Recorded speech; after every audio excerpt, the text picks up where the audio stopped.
말씀의 제목 다 같이 한번 읽어볼까요? 시작.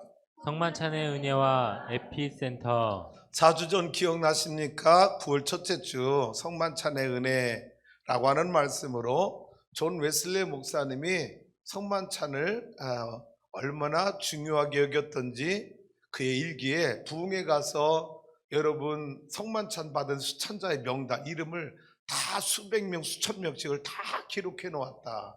그리고 영국 교회가 웨슬리 목사님 여러분 이때까지만 해도 아직 감리교가 만들어지지 않은 거예요. 여전히 웨슬리 목사님은 영국 교회의 소속 목사입니다.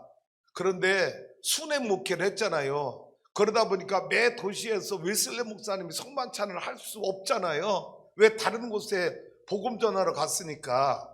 문제는 이 웨슬리를 따르던 성만찬의 은혜를 경험한 이 영국 성도들이, 국교회 성도들이 영국 국교회 가서 여러분 예배를 드리는데 성만찬에서 이들을 웨슬리를 추종하는 사람들을 배제하기 시작한 거예요.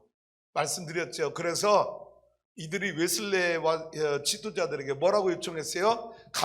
감리교 평신도 설교자에게도 성만찬을 진리할 수 있는 권한을 좀 위임해달라 요청을 했는데 이게 쉬운 문제가 아니잖아요.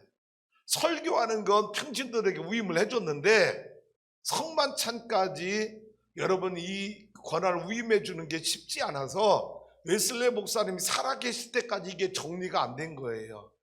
웨슬리 목사님이 돌아가시고 난 뒤에 1794년에 가서야 평신도들에게도 성만찬을 할 수 있는 진리의 권한을 위임해 줬고 그러면서 동시에 여러분 웨슬리를 따르는 자들이 영국 국교로부터 탈퇴 나와가지고 메도디스트 감리교를 만들게 된 겁니다.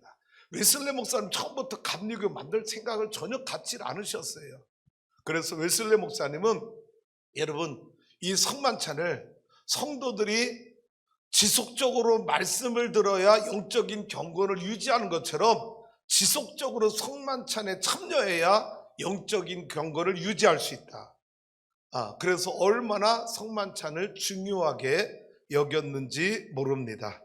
오죽했으면 영국 국교회로부터 분리되어 나온 이유가 뭐 때문에요? 성만찬 때문에 국교회와 분리할 정도로 웨슬리는 여러분 이 성만찬을 너무 중요하게 여겼다라고 하는 거죠. 그래서 제가 지난주에 여러분 왜 성만찬이 신자의 의미에 중요한지 여러분에게 그 이유를 안 되죠? 성만찬이 신자의 의무가 되는 세 가지 이유를 이렇게 말씀드렸어요. 한 달 전이니까 다 까먹었잖아요. 그렇죠? 괜찮아요. 제가 한 달 뒤에 또 할 거니까.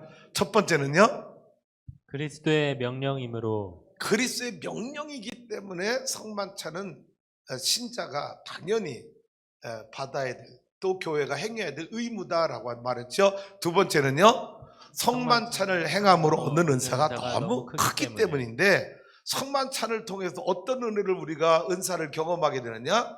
첫 번째는 죄의 용서함을, 그리고 두 번째는 죄가 용서함을 받으니까 우리 영혼이 어떻게 돼요? 강건케 되는 거예요. 세 번째는 죄의 용서함이 이루어지고 영혼이 강건해지니까 우리 안에 완전한 성결이 이루어지는 거예요. 여러분 이게 성만찬을 행함으로 신자가 얻는 은사가 너무 크기 때문에 성만찬을 반드시 해야 된다. 세 번째는요, 시작.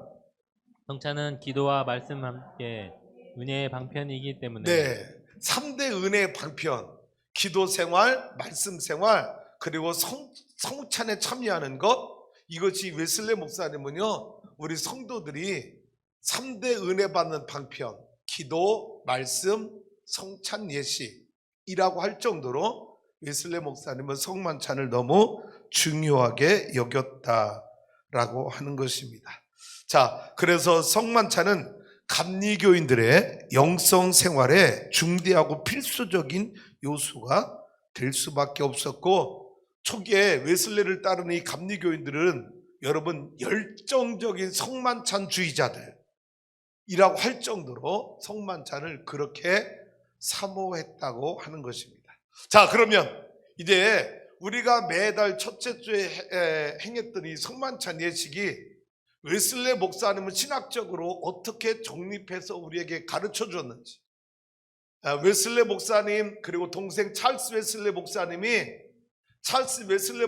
찬송을 많이 지은 분이에요. 성결교 창시자죠. 그래서 웨슬레 목사님이 복음 전도 집회 나갈 때 찬송 인도하며 같이 동역하며 쓰임 받았던 분이 성결교 창시자인 동생 찰스 웨슬레인데, 이 두 웨슬레 형제가 성만찬을 위한 찬송가만 따로 만들었는데 그게 160곡이 넘는 따로 있어요.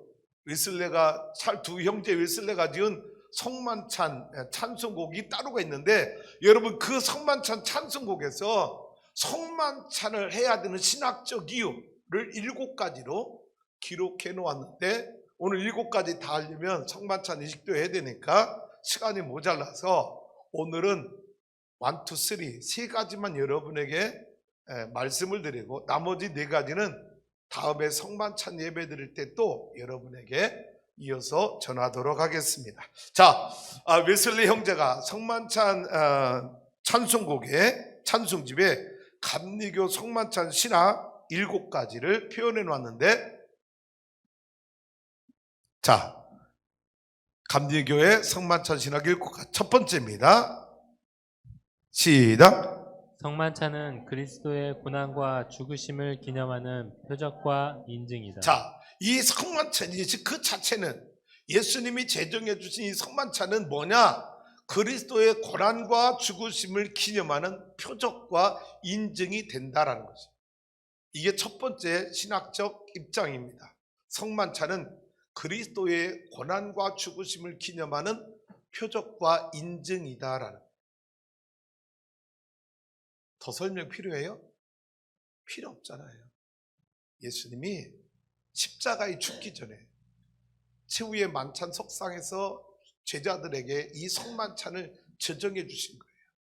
내가 죽는다. 십자가에 너희 죄 때문에 죽는다. 그래서 예수님의 죽으심과 고난을 기념하는 표적과 인증으로 성만찬 예식을 행해라 라고 주님이 명령하셨다라는 거예요. 자, 두 번째, 감리교 성만찬 신학의 두 번째 이유는요, 시작.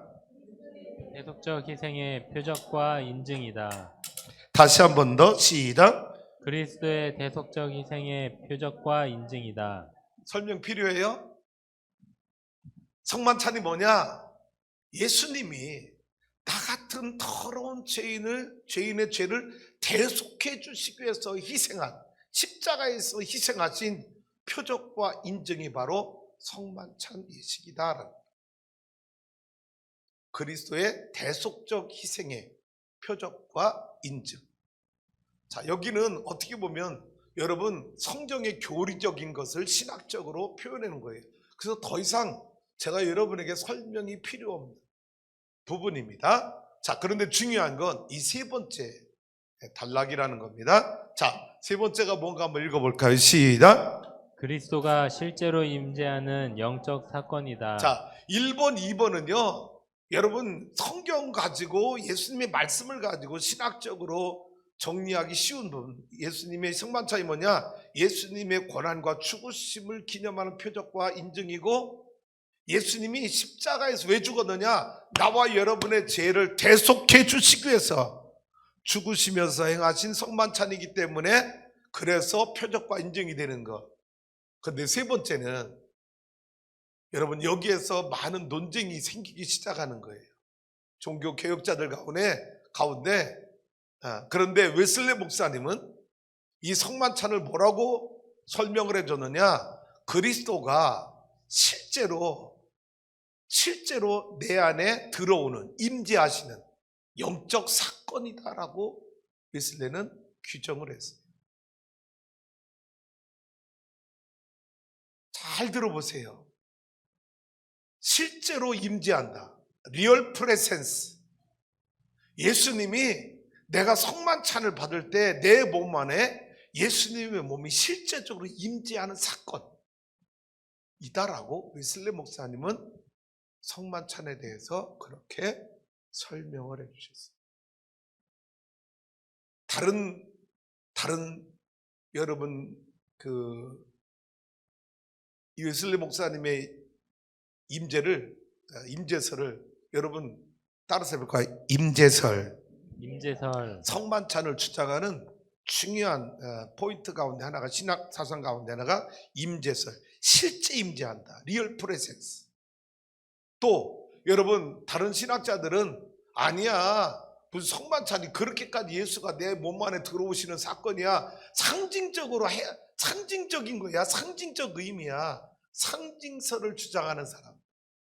또 어떤 사람들은 아니야, 예수님이 기념하라고 그랬어. 기념설이야, 기념설. 그냥 잊지 않고 예수님이 나 때문에 죽으시고 내 죄를 위해서 대속적으로 죽으신 그걸 기념하는 거야. 기념설, 상징설, 화채설, 공제설. 여러분 여러 가지 성만찬에 대한 다른 신학자들의 주장이 있습니다만은 여러분 그걸 내가 여러분 자세히 설명하지 않는 이유는 웨슬리 목사님이 주장한 임재설이 우리가 믿는 신앙 고백이기 때문에 저는 여러분에게 임재설을 설명하려고 하는 겁니다. 믿으시기 바랍니다. 설명 안 했는데도 믿어요? 자, 잘 들어보세요. 성만찬은 단순히 기념이나 상징이 아니라 바르게 행해지고 수찬자가, 성만찬 받는 자를 말하죠. 수찬자가 믿음으로 받을 때 그리스도가 실제로 임재하고 그 현존이 생생하게 체험되는 사건이다라고 웨슬리 목사님은 말씀하셨어요. 수찬자가 실제 믿음으로 내가 예수님의 살을 먹고 있어, 예수님의 피를 마시고 있어, 그래서 주님이 내 안에 임재하시는 거야, 내 안에 들어오시는 거야 라고 하는 이 믿음을 가지고 성만찬을 받으면 그 영혼 속에 성령님이 동행하셔서 주 그리스도의 현존이 생생하게 체험되는 사건이 바로 성만찬. 그래서 웨슬리는 상징이나 기념설이 아니라, 화채설, 공제설이 아니라 임재설을 말하고, 그렇게 중요하게 여겼으니까 웨슬리 목사님은 붕괴 다니면서 그렇게 성만찬을 행했던 거지.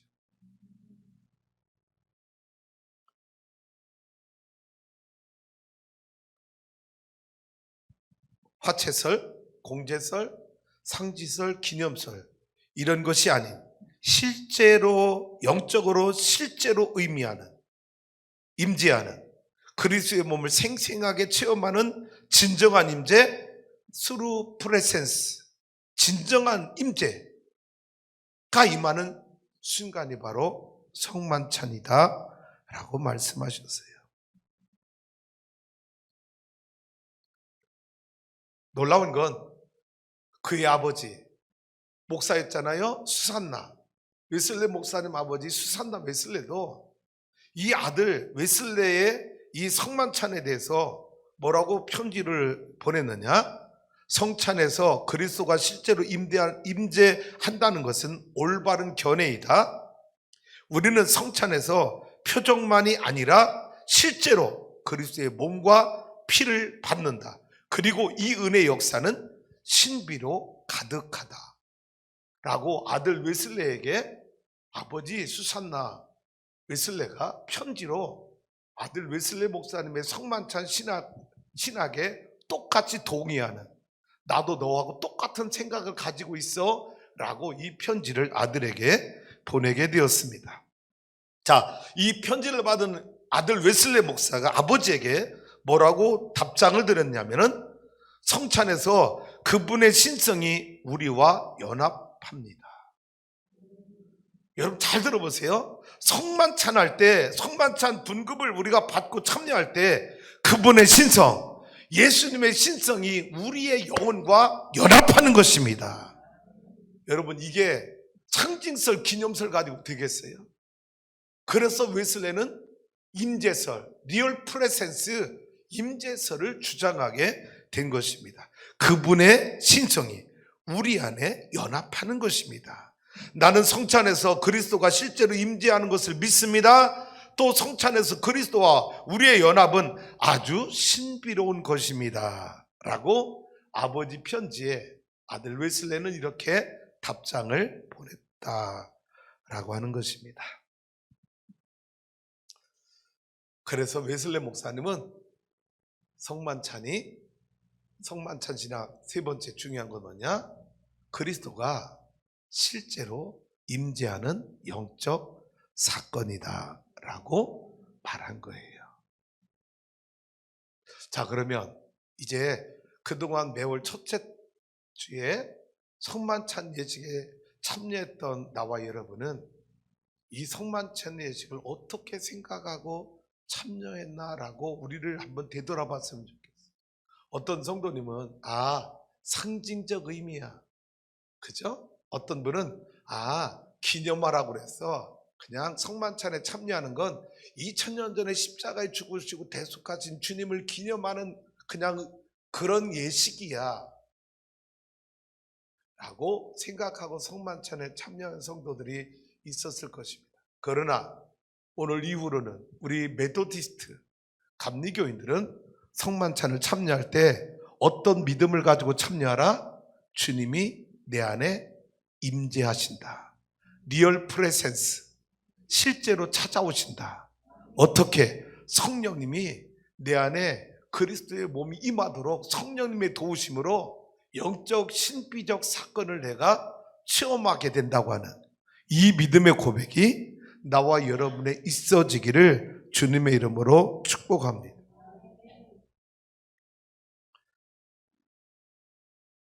제가 웨슬레 목사님의 성만찬에 대한 일관 신학을 준비하면서 제 안에 이런 마음이 들더라고요. 하나님, 우리 성도들도 성만찬에 그리스도가 진짜 우리 안에 실제로 우리 안에 임재하는 걸 체험하길 원합니다.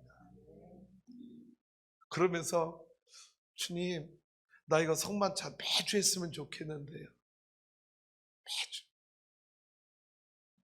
우리 성만찬 준비원들 너무 끔찍한 거예요. 준비하는데 힘들어서 매주 했으면 좋겠다는 마음이 막 내 안에 너무 드는 거예요. 왜? 그리스도가 내 안에 실제적으로 찾아오신다, 임재하신다.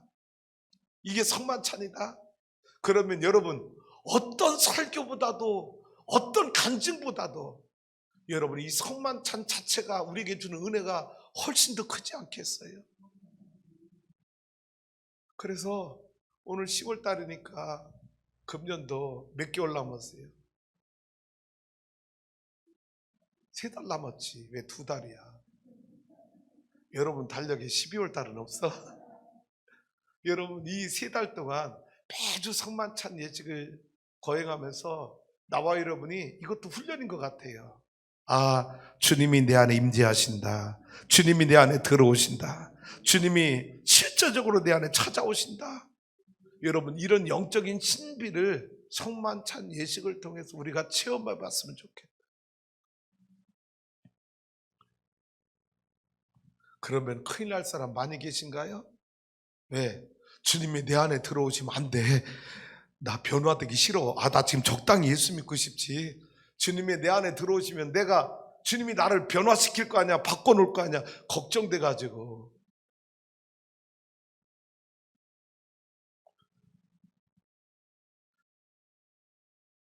정말 하고 싶어요. 성만찬 준비원들, 이분들 일단 아멘 해줘야 될 것 같아요.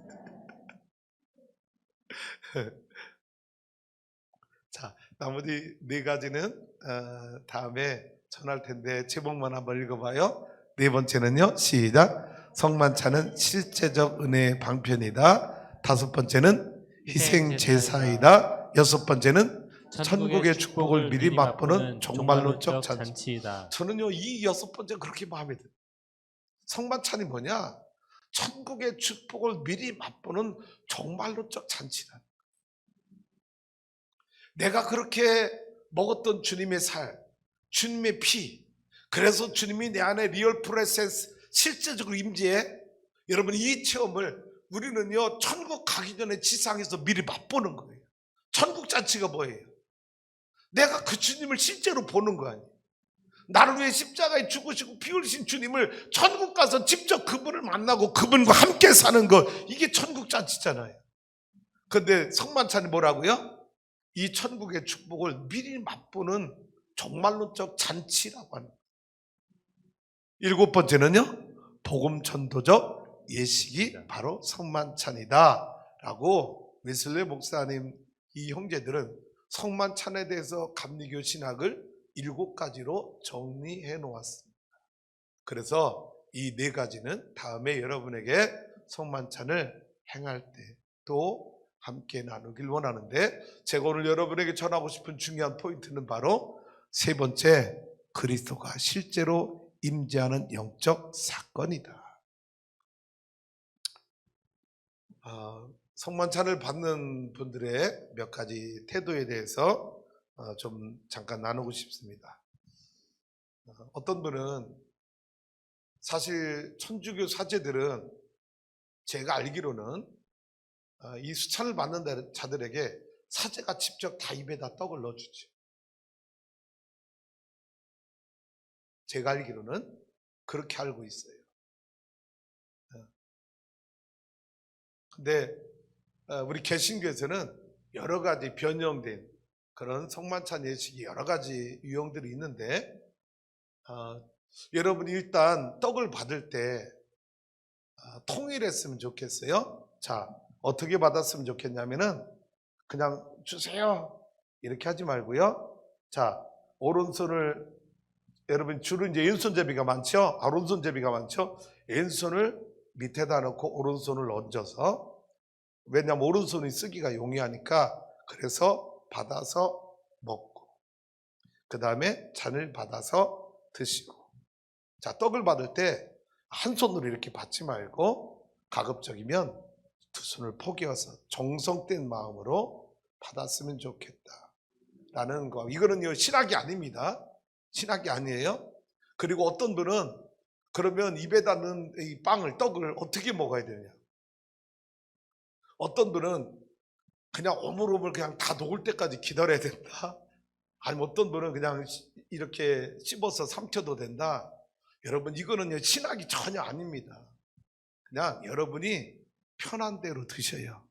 그게 중요한 게 아니라 그리스도의 몸이 내 안에 들어온다고 하는 믿음이 중요한 거지. 여러분, 이게 뭐 어떻게 먹어야 된다? 여러분, 그거는 절대 신학이 아니에요. 그리스도의 몸이 내 안에 들어온다고 하는 믿음의 고백이 중요한 거예요. 할렐루야. 그리고 이제 우리 어린아이들은 이런 경우가 있어요. 뭐라고 하냐면, 제가 어떤 때 이게 떼다 보니까 일률적으로 안 떼지잖아요. 어떤 아이에겐 큰에게 떼지기도, 어떤 아이에겐 작게 떼지기도 하는데, 어떤 애는 목사님 더 주세요. 또 이런 아이들도 있어. 얼마나 귀여운지 몰라요. 나는 그 아이들 예수님이 책망한다고 생각하지 않아요.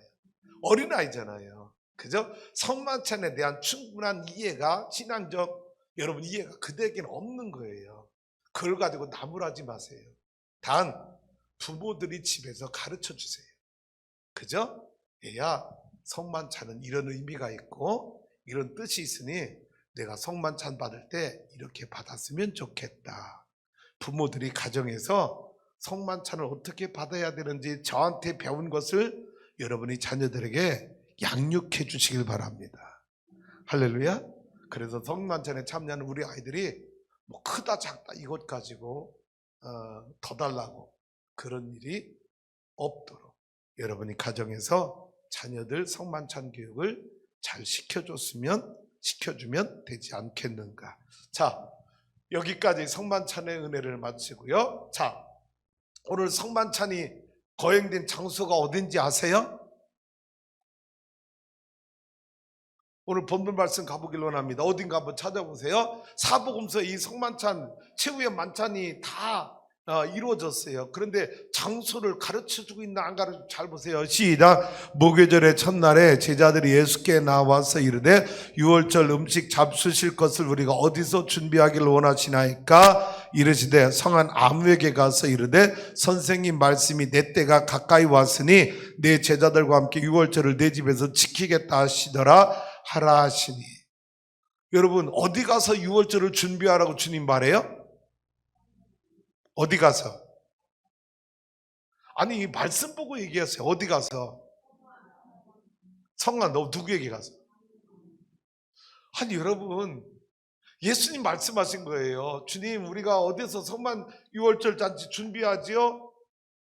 근데 예수님이 성한 아무에게 가서 이르되 선생님 말씀이 이렇게 전하라. 놀라운 건 사복음서에 여러분이 최후의 만찬이 다 나오는데 성만찬 제령이 다 나오는데 놀라운 건 사복음서에 그 장소를 정확하게 기록하지 않고 있다고 합니다. 그래서 많은 신학자들이 주장이 있어요. 어떤 신학자는 아리마대 요셉이 준비한 그 장소일 거야 라고 주장하는 사람도 있고, 어떤 사람은 요한복음 3장에 예수님 찾아와서 회심한 변화된 니고데모가 준비한 장소일 거야 라고 주장하는 사람도 있고, 그런데 많은 신학자들 주장 가운데 가장 타당성 있고 인정을 받는 주장이 어떤 주장이냐면 오순절 마가의 다락방 120문도가 모여서 기도했던 그 마가의 다락방 이전에 그곳에서 주님이 제자들과 함께 최후의 만찬 성만찬을 제정한 곳 마가의 다락방일 것이다 라고 주장하는 이 신학자들의 학설에 가장 인정을 받고 있는 것입니다. 그래서 성지순례 갔던 분들 기억나시잖아요. 우리 김현명 선교사님이 마가의 다락방 들어갔을 때 뭐라고 설명했어요? 여기가 120문도가 모여서 기도했던 곳이고 예수님이 최후의 만찬을 했을 것이라고 신학자들이 주장하는 추측하는 장소가 바로 여기입니다라고 설명을 해주셨어요.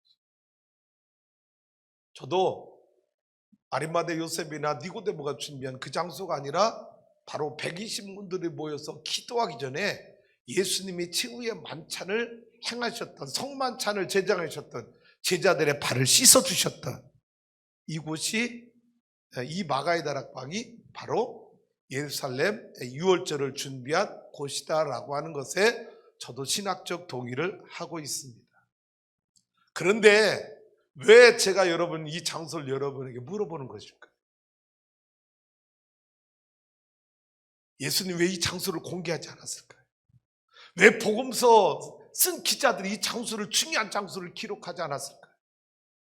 공개하지 않았을까요? 잘 보세요. 예수님이 이르시되 성한 아무에게 가서 이르되 선생님 말씀이 내 때가 가까웠다고 전하라. 자, 예수님은 이 당시에 예수님은 어떤 신분이에요? 오늘날로 표현하면 예수님은 유대교의 배신자, 적대자, 수배자입니다. 지명 수배자예요. 그래서 십자가에 죽어야 되는 분이에요. 그런데 그런 주님이 여러분 유월절 죽기 전에 유월절 만찬 라스트 서퍼 최후의 만찬을 하고 죽어야 되는데 그 만찬을 장소를 제공한 사람을 실명으로 공개하면 그 사람이 어떻게 돼요? 또 예수가 지금 지명 수배자인데 네가 예수를 도왔어?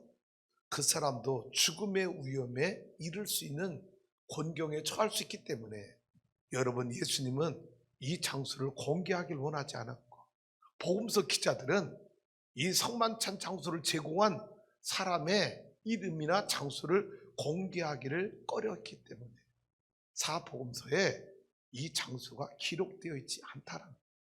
이해 가시나요? 응. 그래서 아무에게 가서라고 예수님이 이렇게 설명할 수밖에 없었던 거지요.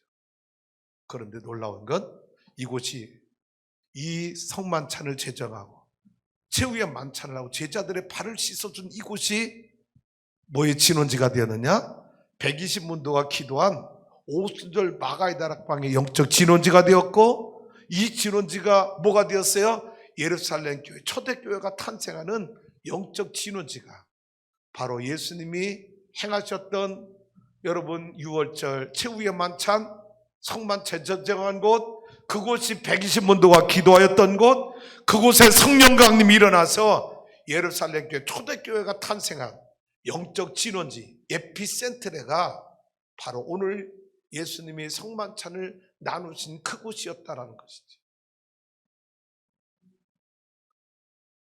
이 신비를 깨달으면 여러분의 얼굴이 환해야 되고 막 기뻐야 되는데 여러분의 얼굴이 그렇지 아니하면 어찌미니요.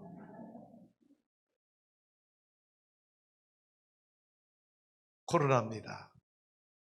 쉽게 끝나지 않아요. 그래서 우리는 포스트 코로나가 아니라 위드 코로나와 함께 사는 거예요. 오죽했으면 트럼프 내에도 코로나 걸렸겠어요. 여러분, 코로나 나도 걸릴 수 있고 여러분도 걸릴 수 있는 거예요. 위드 코로나예요. 이 코로나 시대에 한국교회가 얼마나 많은 어려움을 겪고 있는지 몰라요. 그렇다고 여러분 코로나 때문이야, 코로나 때문에 그러고 여러분 우리의 믿음이 저 나락으로 떨어진다면 이 코로나 시대에 하나님이 살아계시다는 우리가 어떻게 체험하고 어떻게 증거할 수 있겠어요? 그런 의미에서 나는 우리 추수학교는 영적인 대반전을 이루길 원합니다. 리버살, 반전. 뭐냐? 코로나 때문이에요. 목사님 코로나 때문이에요. 여러분! 그래서 우리의 믿음이 저 나락으로 떨어지고 처져서 영적인 기력이 하나도 없는 패잔병처럼 이 코로나 시대를 살아간다면 우리 주님이 얼마나 슬퍼하실까? 저는 아니라는 겁니다. 여러분, 코로나 시대에요. 다시 일어나야 돼요. 라이즈 업 코리아, 라이즈 업 한국교회가 돼야 돼요. 추수하는 교회가 돼야 돼요. 할렐루야! 그래서 여러분 슈퍼 선데이 에피센트에 여러분 지진이 일어나면 그 지진이 일어난 여러분 그 장소를 진원지라고 말해요. 여러분 마음에 영적인 진원지가 만들어지길 원하고 속회에서 진앙이 만들어지길 원하고 우리 교회가 영적 진원지를 만들길 원합니다. 그건 기도의 무릎밖에 다른 방법이 없어요.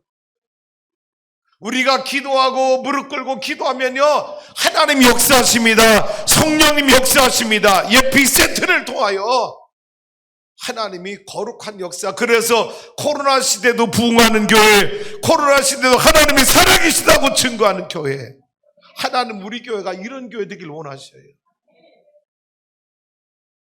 둥둥 떠내려가는 죽은 물고기처럼 살지 마시고 리버살, 영적인 대반전을 이루는 일에 함께 참여하는 믿음의 동역자가 될 수 있기를 주님의 이름으로 축복합니다. 슈퍼 선데이 첫째 주 예배 회복의 날, 둘째 주 교회 회복의 날, 셋째 주, 넷째 주, 다섯째 주, 여섯째 주 없어요? 방송실 뭐하냐? 다 어디 갔어? 여러분, 그래서 이 5주 동안 슈퍼 선데이를 통해서 우리 서로 이렇게 속삭입니다. 하나님 살아계셔. 하나님 살아계셔. 막 여러분 안에서 막 이게 여러분 안에 이 하나님 살아계시다는 말은 불덩어리처럼 막 솟구쳐 올라야 돼. 하나님 살아계셔. 집사님 하나님 살아계셔. 코로나 시대 하나님 살아계셔. 하나님 역사하셔. 하나님 활동하셔. 여러분 안에 이 하나님이 살아계시다고 하는 이 고백이 막 성령의 불덩어리처럼 솟구쳐 올라올 수 있기를 주님의 이름으로 축복합니다. 그래서 우리 모두가 이 코로나 시대 슈퍼 선데이를 통해서 비상 시국 기도를 통해서 하나님이 어떻게 살아서 역사하시는지 우리 모두가 체험할 수 있는 우리 주수하는 게 성도가 될 수 있기를 주님의 이름으로 축복합니다.